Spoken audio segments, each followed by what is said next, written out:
Hi, I'm Ed Khouri, and welcome to our recovery series starting with Low Joy Airlines. I want to help you understand today how addiction works and why it's so easy to get addicted to so many things. You see, there's a connection between addiction, dopamine, and joy. See, joy is what happens in my brain when it's experiencing God or other people being really glad to be with it. When that happens, dopamine shoots off in my brain like fireworks. It makes everything feel great. The problem in addictions is things that I call beeps. Beeps are behaviors, events, experiences, people, or substances that also trigger the release of dopamine and endorphins in my brain. Beeps form an artificial sense of joy. So they run the same neurochemical pathways as joy does, but they're artificial. They are not connected to genuine relationships with God and others. Now, the best way I know to explain all this is to tell you a story about Low Joy Airlines. Are you ready? Have you ever flown on Low Joy Airlines for a day, a week, a month, or your entire life? Do you know what the founder's motto at Low Joy Airlines is? It's this: some airlines believe in service and travel that reaches for the stars. But at Low Joy Airlines, our service model is different. We like to find every black hole we can, suck the life out of you, and start flying into them as hard and fast as we possibly can. At Low Joy Airlines, we take that joy out of life better than anyone, and we have flights to nowhere leaving hourly. So how does your flight on Low Joy Airlines start?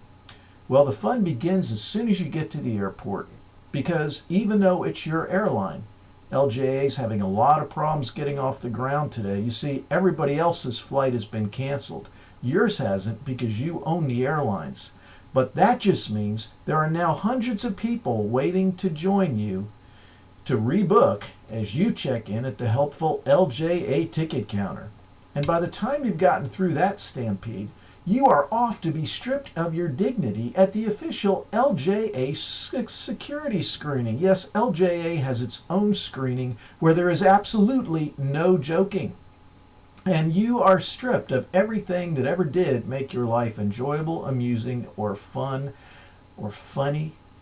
Now, can you spot the experienced LJA passenger in that photo? Now, one of the problems LJA has is quality control issues, and you don't always get to pick your plane. Sometimes it's upsized, sometimes it's downsized, and sometimes it's propeller sized. And you end up sitting on the runway for a while. But eventually they solve the problem, and it's time to board your plane. Now, as you board your LJA flight, you first discover that boarding by zone is a myth. Because boarding by zone 1, 2, 3, 4, etc. never happens. LJA boarding is like a stampede of wildebeests all heading for the watering hole while being chased by a lion.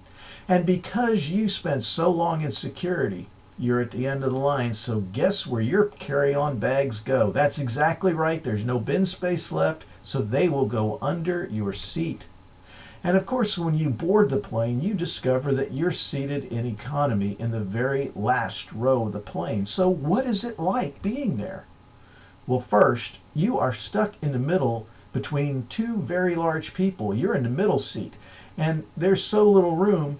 Your arms are drawn into your sides. You got to hold your breath a little bit and not breathe too deeply. And you're at the bulkhead seat. That's the very last row, and that means your seat won't recline at all for the entire long flight. And because your carry-on is stuffed under the seat in front of you, your knees are now tucked up under your chin because there's no room for your feet.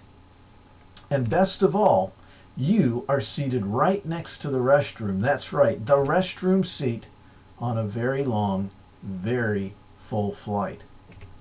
Now, you also discover that the passenger in front of you is not all that interested in reclining the seat when they're allowed to. So just as you're leaning forward to check out your movie selections for the flight, bam, you are hit in the face by the back of the guy's or woman's chair. And unfortunately, now your knees are under your chin and your nose is bleeding, but you're thinking, okay, at least the movie will come. But unfortunately, the movie is broken. and so are your headphones. So there will be no in-flight entertainment for you. So you reach for the call button to ask the flight attendant for help, and you meet your very helpful LJA flight attendant, whose famous saying is, "You want what?" And soon, it's time for your LJA meal. Now, we don't know what it is, and neither does the airline, but they don't really care because it's Low Joy Airlines. And for dessert, you have your tasty yogurt treat, which was good probably 3 or 4 weeks ago, but you get to try it now. And with your dessert, you get your coffee prepared by your LJA flight attendant, who's still mad at you and everyone else. But soon, it's time to meet your daring LJA pilot. Yes, your LJA pilot is an intrepid and daring flyer who loves his job. And your pilot believes in finding out where the turbulence is so that he or she can head directly through it. LJA pilots love turbulence. Basically, life is miserable and joyless on LJA, but it is, after all, our airline. It's our life. It's where we live. It's where we fly day after day after day, and we have our special middle seat by the bulkhead, and we can't get off. And then one day, something unusual happens on Low Joy Airlines. A beeps, a behavior, event, experience, people, or substance that triggers the release of dopamine in your brain gets on that plane and sits down right next to you. Now, there are a million different flavors of beeps, everything from sex to partying or codependency to cocaine to performance to alcohol to work to computers and video games or internet pornography, or that woman standing there in the spotlight with the microphone. She might be into approval and performance, or she might be into a ministry addiction. There's thrill-seeking behaviors. There's money, which is about power. There's entertainment. There's control. There's gambling, and there's all kinds of flavors of ice cream and other high-sugar, high-fat foods which just taste great. Now, perhaps the beeps that got on the plane with you today was alcohol. Now, what happens when alcohol gets on the plane? Well, for the first time, there's a release of dopamine happening in your brain. And what that means for you is you feel pleasure. For the first time, there in your middle seat by the bulkhead with your nose bleeding and no room and the food's horrible and everything's miserable, you feel better. Now, the problem with a single beeps is they don't travel alone. They always travel with their friends or in herds. So what other beeps get on the plane with you? Well, how about sex? Sex is a great beeps. It makes you feel good. It triggers a release of dopamine, so that sneaks on board too. And life is looking and feeling even better. And along with sex comes some really delicious chocolate and other foods that you just love. And this is your new and improved LJA, because for the first time, you're actually enjoying your flight. That dopamine released by beeps is fooling your brain. It's a pseudo joy that is taking the place of actual joyful relationships with God and others that help your brain work better. LJA is still flying nowhere, but you're having a whole heck of a lot more fun getting there. For the first time, LJA doesn't feel so bad. It just seems to get better and better, and beeps have made all the difference. Now, here's the problem with beeps is they're not content to sit with you and coach. I mean, they'll hang out with you and you feel better. But pretty soon, alcohol, your beeps buddy, no longer wants to ride in coach. It wants to move up to business class service. So you think about it. How much time, effort, energy, resources, money is it going to cost me to keep my beeps happy? I mean, I don't want them to get off the plane because I'm feeling better about everything with them on, and I remember how bad it was before they got there. So I really don't want to go back to the old LJA before they got on the plane. So I make a decision. The extra resources to keep beeps happy are going to cost me. So, to make room for them, I stop family, friends, my job, people that are important to me for boarding, and I start giving their seats, selling their seats to others. Because after all, who wants to go back to the old LJA? It was no fun anyway. So while my alcohol buddy Beeps settles in happily in business class, I still have chocolate and sex, and they're increasingly important to me back in economy. They're still accessible to me, and I'm feeling good.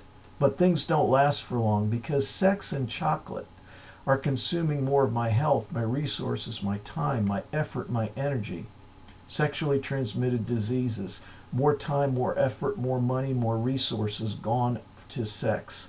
My health is bad because I'm eating all the wrong things, I'm staying up too late, and it's not long before those things want to move to business class too.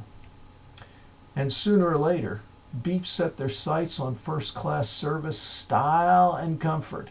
And I have another decision to make because by now my resources are almost gone. But I remember how bad it was on LJA Airlines before the Beeps got on board. And even though they don't sit with me anymore, I remember what it was like when they first got on the plane and that first jolt of pseudo-artificial joy hit my brain. And LJA felt better. And I can't imagine flying without those on the plane anymore. I just remember how much better everything was when they get on board.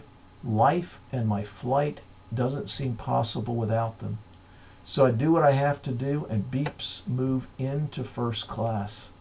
And Beeps in first class live large, they drain our resources, and we feel the pain without them is close, but we just can't imagine LJA without them, so we let them stay. And then one day something amazing happens. Beeps lose interest in first class. You see, they now want the entire plane. So do you know what they do? They shock you. And they kick down the cockpit door, they throw your pilot out and start flying the plane. Because Beeps never are content. As long as you let them on the plane, they're never content until they're flying it. Now, you have a Beeps driving your plane. And when Beeps are in charge, they take us to where they want us to go, to the people, the places, things, the areas we never imagined going because Beeps are flying our plane. They take us where they want to go, and our life becomes completely, totally unmanageable. Now,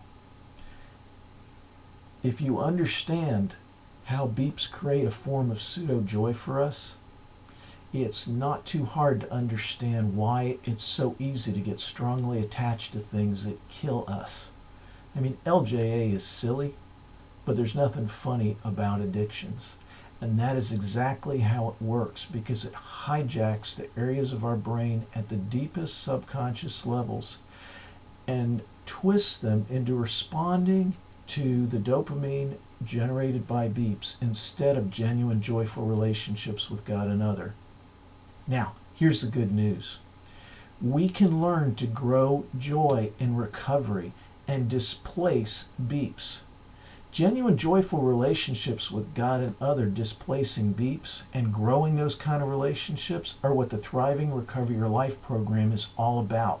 Now, if you want to know how your life and your recovery can become empowered by joy and displace artificial joy and Beeps, you're going to want to visit us on our website at www.thrivingrecovery.org and check out Restarting, which is the recovery module in the Thriving Recover Your Life program. I hope to see you on another video soon, and stay off Low Joy Airlines.